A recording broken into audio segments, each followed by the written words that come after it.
Let me introduce Director Rodriguez now. I'm just really delighted to have him with us. He was confirmed by the Senate in June of 2014 and was sworn in on July 9th this summer. He previously served as the Director of the Office for Civil Rights at the Department of Health and Human Services, and he held that position from 2011 to 2014. From 2010 to 2011, he served as the Chief of Staff and the Deputy Assistant AG at the Department of Justice. His other federal service, and of course he's done more than this in private practice and worked at Montgomery County as well, but his other federal service includes work at the U.S. Attorney's Office for the Western District of Pennsylvania from 1997 to 2001, and he was a trial attorney at the Civil Rights Division at the Department of Justice from 1994 to 1997. And in that capacity, he was heavily involved in prosecuting human trafficking cases, which is a little-known fact, I think. He was actually the lead prosecutor in U.S. v. Flores. His co-counsel in that, I believe, was Ambassador Lucy DeBaca, and that case involved the enslavement of Mexican and Guatemalan farm workers in South Carolina and Florida, and it resulted in a 15-year prison sentence for the person who was behind that. He was also, a number of you would be interested to know, a board member of CASA of Maryland for many years. He has a remarkable family immigration history. He was born in Brooklyn, the son of Cuban immigrants, but his grandparents actually migrated to Cuba from Turkey and to Poland to escape anti-Semitism and oppression. So Director Rodriguez is going to talk. He's going to walk around and talk for about 20, 25 minutes, and then he's going to take questions. And we're going to ask you at that time to line up, and he'll call on you, and he has to leave here promptly at 9:45. I'd like you to join me in welcoming Director Rodriguez here today. Thank you. Thank you.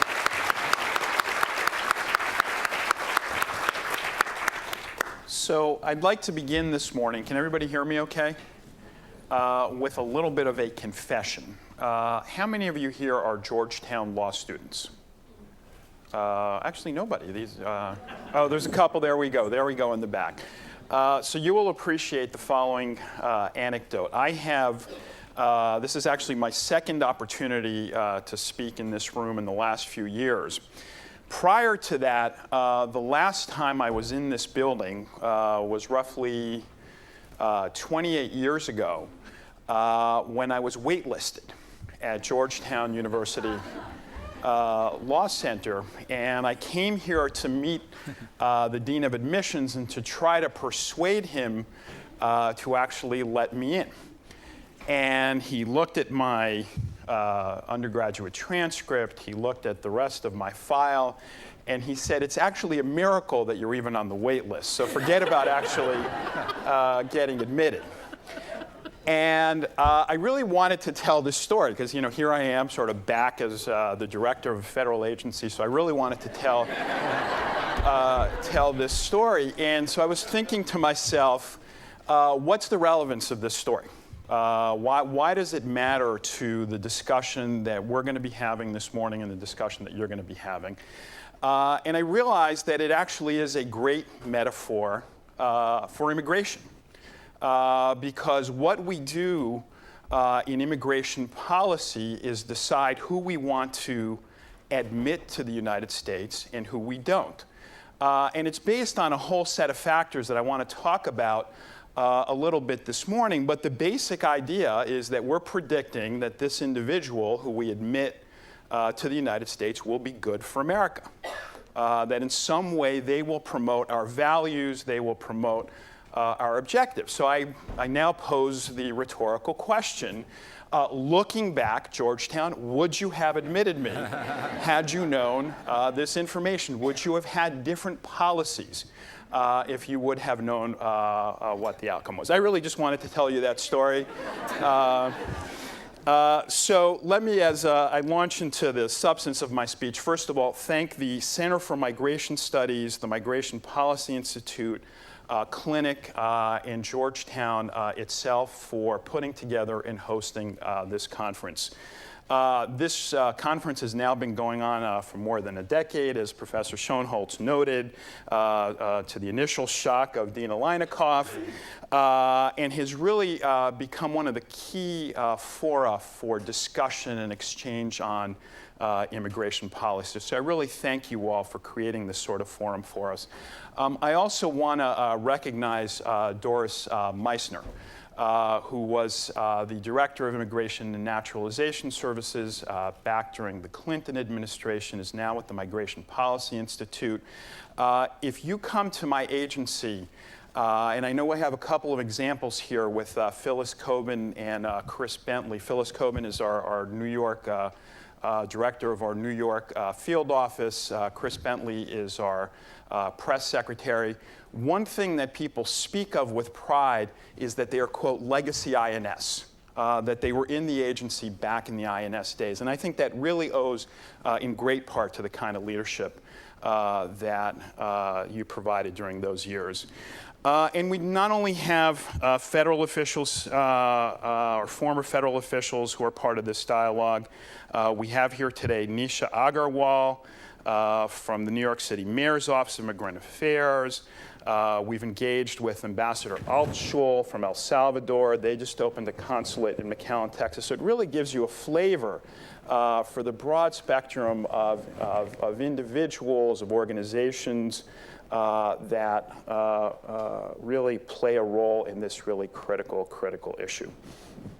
I have three personal experiences that really inform my vision of being the director of USCIS. First of all, you heard as part of my bio that I'm the son of Cuban immigrants, the grandson of immigrants from Turkey and Poland to Cuba who were fleeing anti-Semitism.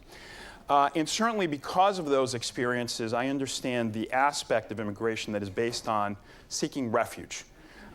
Fleeing a situation that has become in some way no longer tolerable and coming to where the situation can be better. And the Miami that I grew up, although I was born in Brooklyn, I actually grew up in Miami.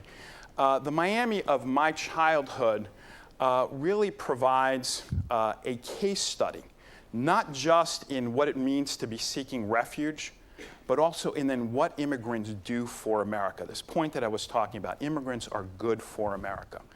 And the Miami of my childhood was really this amazing cauldron of energy. It wasn't just people from Cuba, where my parents were from, but people from all over, Jewish immigrants or children of Jewish immigrants from Eastern Europe, people from all over the Caribbean.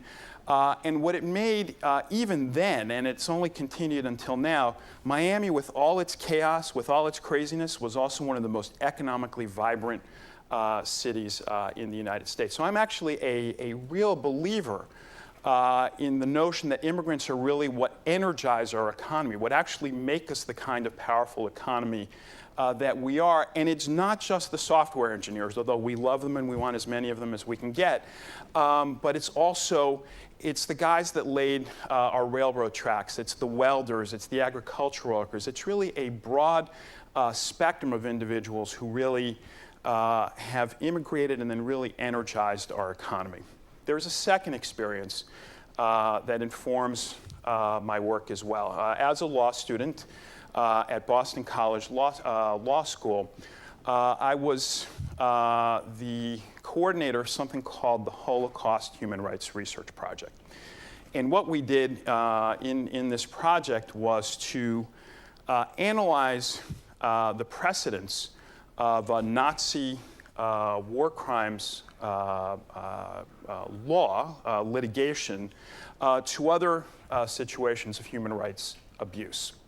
And a big part of the discussion that we would have about Nazi war criminals was the role of the immigration process here in the United States and the denaturalization and deportation proceedings of those individuals. And they were really a very early lesson before we were really talking about September 11th and talking about all these examples of terrorists abusing our immigration system. of the fact that our immigration system could be abused by bad people, by people who in this case had engaged in harm in the past, or as we have learned all too tragically, individuals who could abuse our immigration system to come and in some way harm the American people. And that it means that as we offer refuge, as we look to energize our economy, we always have to worry about the fact that there are people who can abuse our immigration system and come to do us harm. And there is a third experience, in fact, that Professor Schoenholtz underscored, and that is comes from my prosecution of human trafficking. And through the Flores case, I spent a lot of time with a number of individuals who originally came here undocumented from Guatemala and Mexico to work in the tomato and cucumber fields of South Carolina and also the citrus groves in Florida. And as people talk about individuals like the victims in this case, there are two dominant narratives. And I want to offer a third one about those individuals. The first narrative is what I would call the law enforcement bureaucratic narrative. These are individuals who've broken the law, and they have. They have come to the United States illegally. We have a responsibility to enforce that law.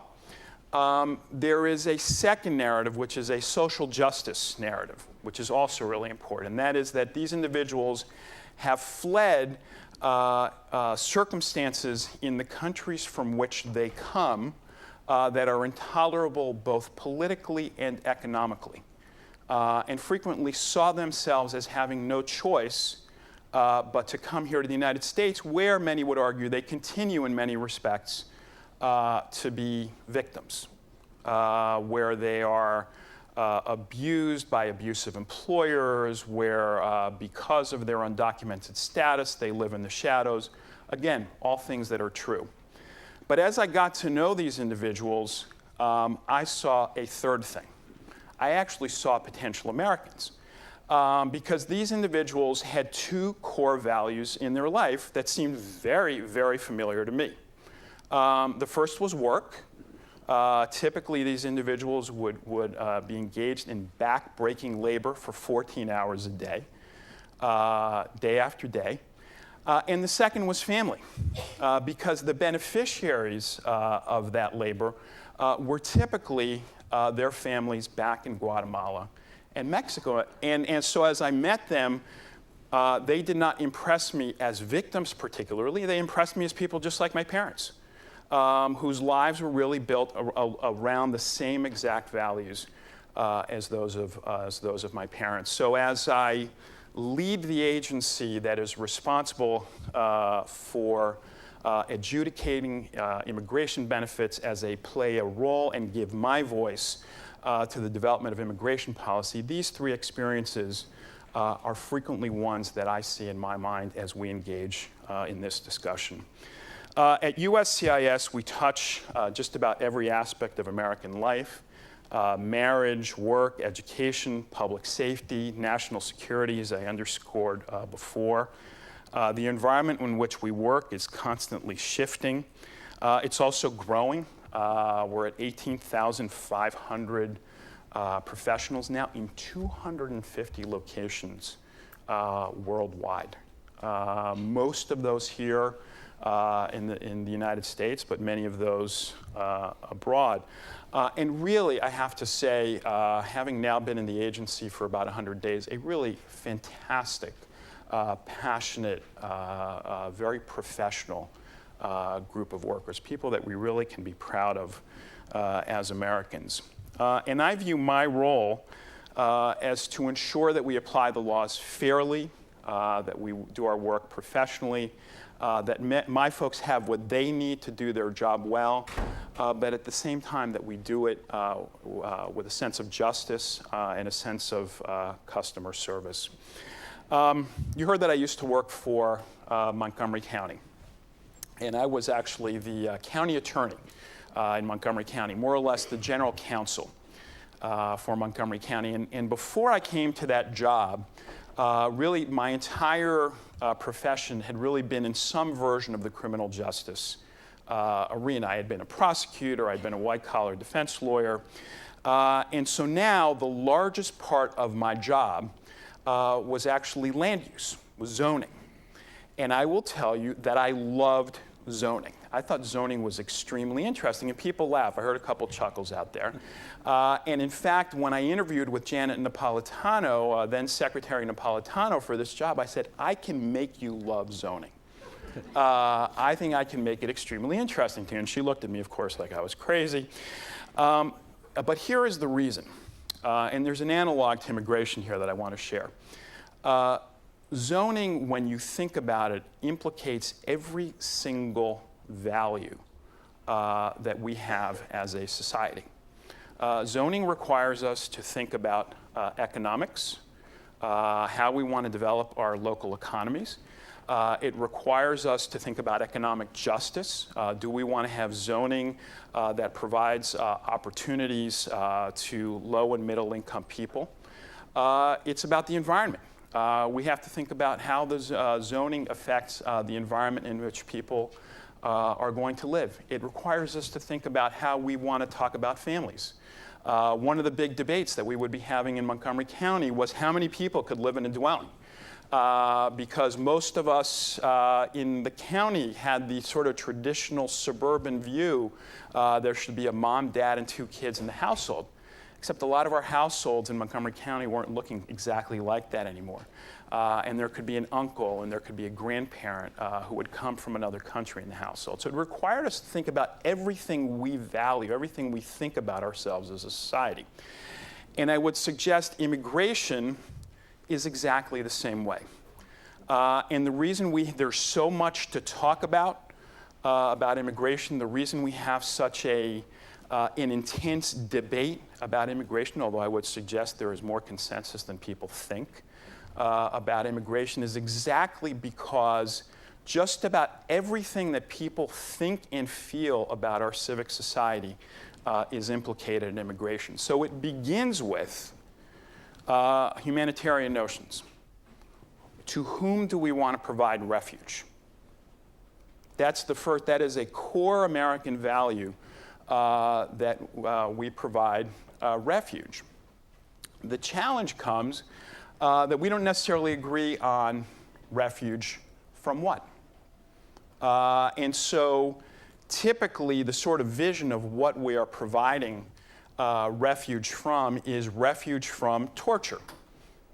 Good old-fashioned government-sponsored, in-jail torture. That's something that everybody can visualize, everybody agrees upon. We all agree that we should provide refuge from that. But then it starts getting a little more complicated than that. How about intolerable economic conditions?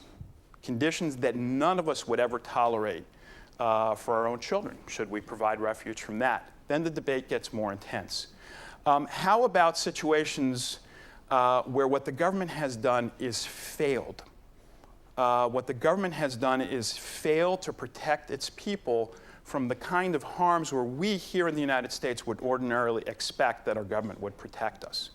Is that a situation from which we provide refuge? So that's one value. Another is economic development. The one thing that I think most Americans agree upon is we want a vibrant economy. Everybody agrees that the more vibrant economy, the more everybody benefits. The problem is we don't necessarily agree on what fuels a vibrant economy. Right now, as we picture, and you certainly, if you talk to university presidents, they rightfully so say, the one thing we definitely don't want to be doing is educating people in our universities and then having them go back where they came from and not benefiting our economy. So we agree that people with a high level of technical expertise benefit our economy. But how about small business people? How about going out to Bladensburg, Maryland, where if you drive down Kenilworth Avenue, you will see this amazing level of economic vibrancy, restaurants, shops. We don't have, that I'm aware of, a specific visa category for small business people. Yet what has energized Bladensburg, Maryland, is all of these small businesses. Another issue. Family, obviously, another big thing we look at. Educational, national security. All of these are different values that we hold dear, but which we all look at differently, that really all go into our immigration policy. And so when we talk about what it means to be a nation of immigrants, we realize that what that means is actually in the eye of the beholder. But we do know one thing. Actually, one of my favorite documents that I got to look at during the confirmation process was the annual statistical tables from the Bureau of Immigration Statistics. Fascinating document. Because one of the things that you learn is that, in fact, most migration actually occurs in the southern hemisphere. So while we picture that the sort of primary vector of migration is people really moving east to west, either coming here to the United States or to Western Europe, in fact, most migration is sort of people moving around in the southern hemisphere of the world. But still, with that, the single place per capita to which most people migrate is the United States.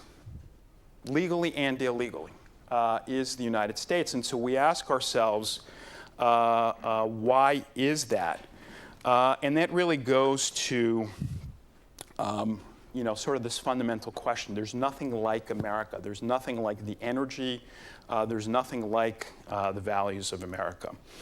I think my time is going faster than I thought it would. So I want to get to a couple things. I want to talk about deferred action for childhood arrivals. I had an experience shortly after I got here where I was introduced to 20 kids, all of them from Los Angeles. They were all students, and they were all DACA recipients. Many of them, classic case, were DACA recipients who spent a great part of their life not knowing that they were in the United States illegally. They actually assumed that they were here legally. They came here that young. This was an amazing group of young people. There was a young woman who was getting ready to graduate from Harvard. There was another young woman who had started medical school and in fact was trying to decide what field she should go into. She was considering becoming an obstetrician-gynecologist. I'm married to an obstetrician-gynecologist who has frequently said, you actually should go into dermatology. So I shared that advice with her that my wife would tell her you should go into dermatology. But one of the things that occurred to me is that amazing as these young people were, and query if there is not a fundamental problem in the structure of the immigration system, if there is not a path for this society to take advantage of what these young people have to offer. But they're not the only part of the DACA picture. Because for as many kids like that as there are kids willing to break their back and work hard in a number of fields. Kids who want to be really good plumbers, really entrepreneurial plumbers, opening businesses, restaurateurs, shop owners. All of those really represent a potential to energize their economy. But what that experience really reaffirmed for me is that we have to approach immigration in a way that gives individuals like this a chance. The president has made clear that in the absence, in the wake of the failure of Congress to really give him a credible, comprehensive immigration reform package, that he will act on his own sometime between the election and the end of the year. And I assume everybody is here ready for me to tell them the details of that program, right? Okay. What I will tell you is this. We're going to be ready. Our agency will be shouldering the primary responsibility for executing whatever it is that the President and then in turn Secretary Johnson orders. And we have been busy making sure that however this is done, we do it in a way that actually works. And so that's the one commitment that I can make to you.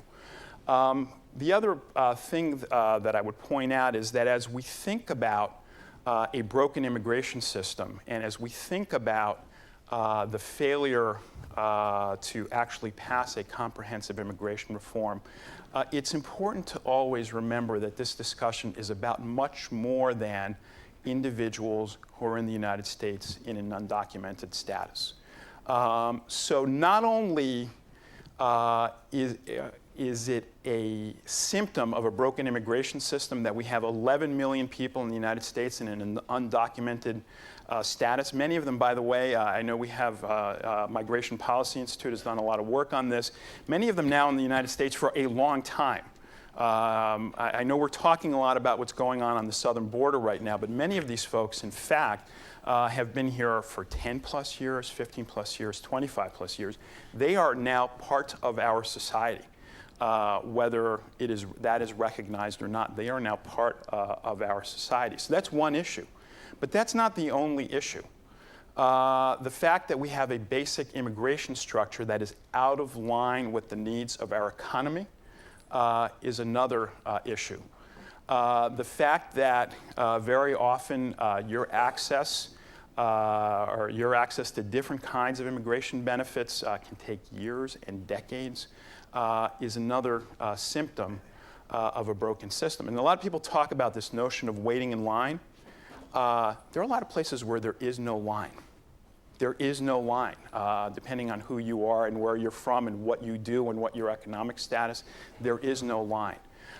So all of that, all of those kinds of questions are part of the symptom of a broken immigration system. I also want to talk for just a second about the situation that we have on our border.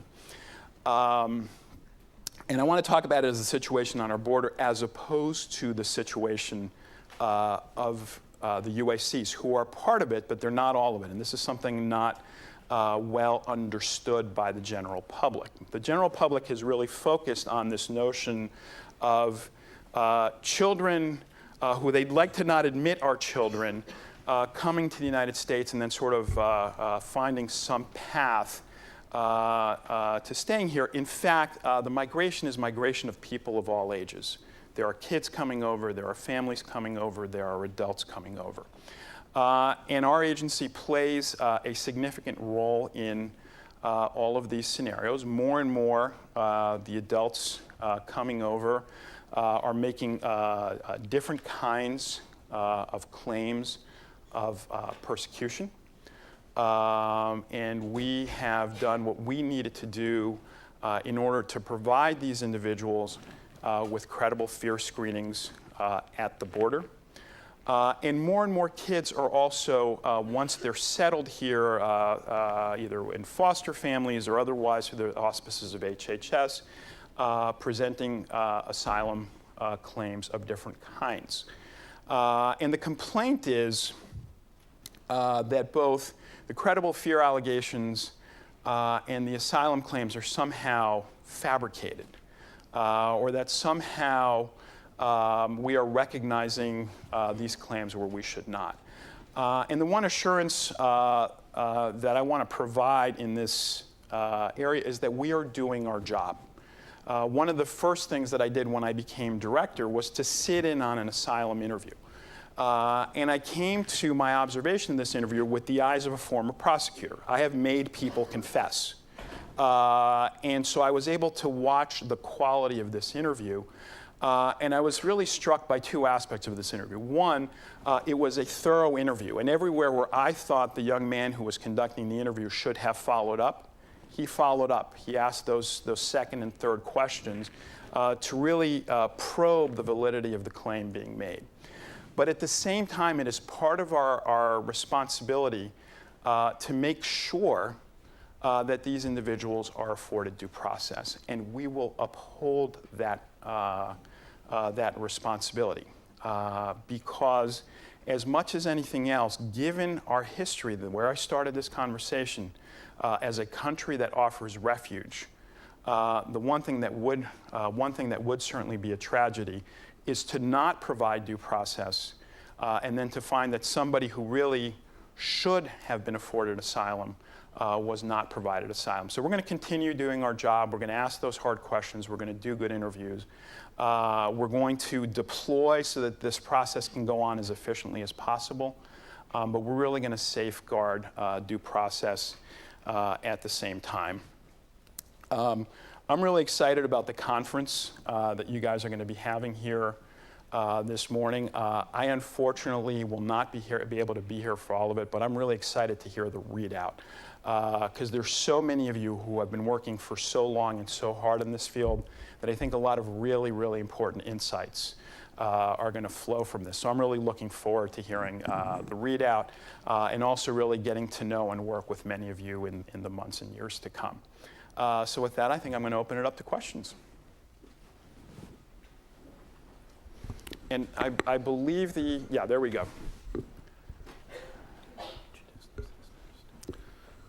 Yeah, if you could introduce yourselves first and just line up the mics here.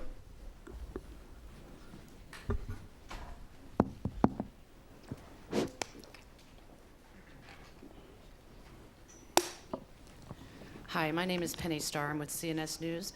I know that you've mentioned there are people that are coming across the borders, not just from Central and South America, but indeed all over the world. And I wonder if you would address, please, what health screenings, how are they a part of how people are interviewed and checked? You know, where does health come in the screening process for people, especially given Ebola now?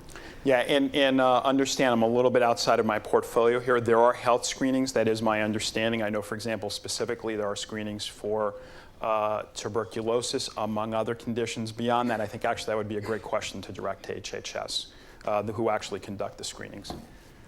Yes, Director Rodriguez, it's Julia Preston from the New York Times. I'm wondering if you could give us more detailed information about how you're getting ready for the President's executive action. How many people are you anticipating? What are you doing in terms of hiring in a situation where, as you, I'm sure, are aware, you have a fee-based agency, and therefore, to a certain extent, your hiring is based on the applications that are coming in? Just what is the dimension of the program that you are anticipating? Those are great questions. And what I can tell you right now is that we're doing our job. Thank you. I tried. I'll let the editors know. Hi, Director Steve Tabachman from Global Detroit. I'm wondering if you can talk as we, hopefully move forward, whether it be through these rules or maybe one day, someday, congressional action, and we reform our immigration system to be one that is more forward-looking, more along the lines of what you talked about, what it brings value to our country and to our economy. How do you plan to use local government in the integration process? A lot of us who deal after the federal issue is adjudicated, or not in the case of 11 million unauthorized immigrants, a lot of these issues play out in the local level with schools, with municipal government, with local economies. Have you thought much about how to include local perspectives in the integration process? No, that's a great question, and thank you for it. Actually, it gives me an opportunity to underscore something that I should have underscored in my remarks. There is no substitute for actual legislated comprehensive immigration reform. So whatever it is that we may do, whatever it is the President, and the President himself has said this, may direct us to do, that will not be anywhere near what we could accomplish with actual legislative reform.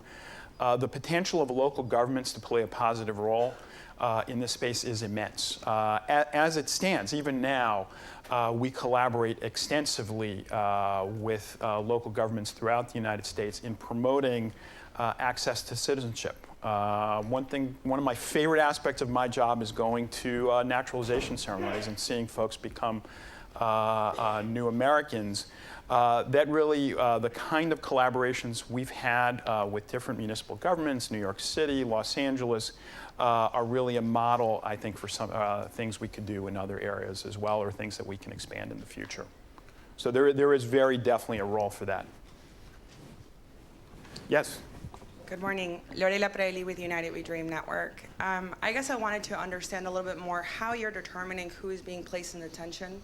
When we talk about unaccompanied children and mothers and families, and now we have a mega facility with 2,400 new beds, how are they making a determination about who is placed in detention versus who is sent out to a sponsor? Sure. Again, a question that I would ask you really to direct to Customs and Border Patrol and ICE. Now remember, the children, and these unaccompanied children, just to be very clear, they are not permitted under law to be in detention for any sort of extended period of time. There are a number of family units, kids who are here with their parents, who could be in some sort of secure setting.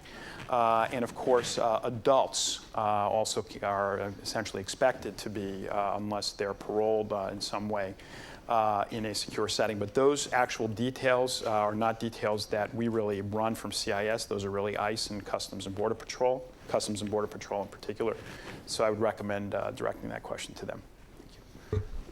I think we're going to take two more questions here, but I actually wanted to interject one, not to follow up on Julie, but to ask you on implementation, if you can talk about the displacement of other resources, because I know that citizenship is a major priority of yours as well.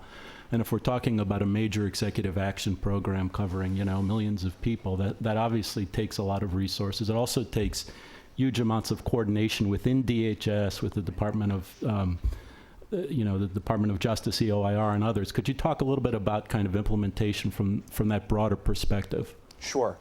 And I think one of the really important lessons we learned from DACA, we did experience some impact on our other lines of business. Family visas experienced some longer processing times, is we really learned how to surge in a way that we really never had before. And so as we prepare for another potential surge, I think we're going to be leaning very heavily on the DACA experience, modeling based on the DACA experience, in order to really minimize impact on the other existing lines of business within CIS. Good. Yep. Sir. Good morning. Ramon Samko with Agence France Presse. Could you address the claim that children coming from Central America and families as well should be considered refugees in a similar way as whole populations moving from one place to another are considered refugees in other parts of the world? And well, what are the implications of this here in the U.S.? Thank you. Sure. No, I mean, I've heard that, and certainly there are situations where we have made positive, credible fear findings, which essentially means that there is a claim for some kind of refuge, and where we are finding that some of the unaccompanied children do appear to qualify for asylum. What I'm really not ready to do, and the record has not sustained this notion, that as an entire class, as a matter of law, okay, there is a sort of a normal understanding of what it means to seek refuge, but that as a matter of law, absolutely every individual crossing the border is a refugee. I'm not prepared to say anything like that. Now, do some of them state very solid claims for asylum status? And the answer, I would say, is very clearly yes. Hello, my name's Tara Matthews, and I actually work for USCIS. My question is, well, I was interested in what you were saying about matching the immigration system with the economic needs of the country. And I was wondering how you see government working with private sector, academic institutions like this, civil society, to best achieve that goal. Well, I mean, I think, and I said economics among many factors. I mean, I think, that's why I was making the analogy to zoning, is we look at a variety of different factors. I think private industry plays a very critical role, because I think they tell us where the needs are. In fact, that there are, even now, there are particular visa categories that actually require the sponsorship of a company. or involve the transfer of an individual within a company from one location to another. So the role of the private sector in this dialogue is huge, in fact. Would you mind one more question? Yes. Okay. Hi, No, I mean, no. You wouldn't I mind. meant yes, I'll take You'll the take question. thank you, I appreciate it. My name is Mona Siddiqui, and I'm a doctoral student at Virginia Commonwealth University. And my question is in regard to the backlog in the affirmative asylum process. And I was just wondering what strategies USCIS is going to be using to address some of these major backlog issues. Yeah, no, those are great questions because, in fact, the overall asylum caseload has grown dramatically related to the circumstances we're discussing. And in order to process individuals more efficiently at the border, the unaccompanied children presenting claims, we have had to redeploy. We're also hiring more asylum officers in order to meet this additional caseload. We do have a lot of work to catch up, so I don't want to minimize the kind of work that is ahead of us to sort of get up to date with all these processes, but we are moving affirmatively forward to deal with what is a significant impact in our asylum caseload. Thank you. Thank you for your question. Okay, thank you very much, Director Rodriguez. We really Thank appreciate you. your being with us. Good evening. Thank you.